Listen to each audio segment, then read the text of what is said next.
அஸ்ஸலாமு அலைக்கும் வரஹ்மத்துல்லாஹி வபரகாத்துஹு. அன்பிற்கினிய இஸ்லாமிய உறவுகளே, அல்லாஹ்வுடைய தூதர் நபிகள் நாயகம் ஸல்லல்லாஹு அலைஹி வஸல்லம் அவர்கள் இந்த உம்மத்தின் மீது பாசம் வச்சிருக்கிறாங்களா? இதனை குறித்து அல்லாஹ் ரப்பல் ஆலமீன் தன்னுடைய அருள்மறையான திருமறை குர்ஆனில் கூறி காட்டுகின்றான்.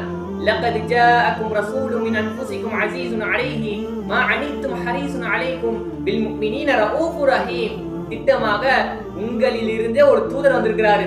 அந்த தூதர் எப்படிப்பட்டவர் அப்படின்னா, நீங்க கஷ்டப்பட்டீங்க அப்படின்னா அந்த தூதரும் கஷ்டப்படுவார்.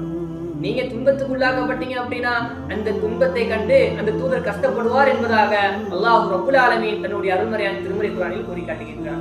அன்பிற்கினிய இஸ்லாமிய உறவுகளே, நமக்கு கஷ்டம் வரக்கூடிய அந்த சமயத்துல நம்முடைய நண்பர்கள் என்ன பண்ண மாட்டாங்க, கஷ்டப்பட மாட்டாங்க. நம்முடைய குடும்பத்தார்கள் கூட அவ்வளவு கஷ்டப்பட மாட்டாங்க.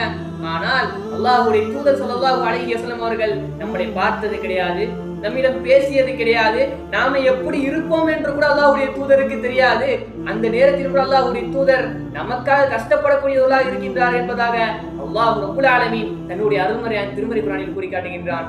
ஆனால் நாம் எந்த அளவுக்கு அல்லாஹ்வுடைய தூதர் மீது பாசம் வச்சிருக்கோம் சிந்திக்க கடமைப்பட்டுள்ளோம் இஸ்லாமிய உறவுகளே.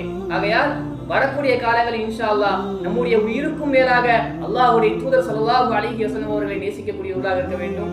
அதன் மூலமாக நாளை சொர்க்கத்தில் மேல் உள்ள ஜன்னத்துல் ஃபிர்தௌஸ் என்ற உயர்ந்த சொர்க்கத்தில் அல்லாஹ் ரப்பல் ஆலமீன் நம் அனைவரையும் ஒன்று கூட்டுவானாக என்ற சிறிய பிரார்த்தனையோடு என்னுடைய உரையை நிறைவு செய்கின்றேன். அஸ்ஸலாமு அலைக்கும் வரஹ்மத்துல்லாஹி வபரகாத்துஹு.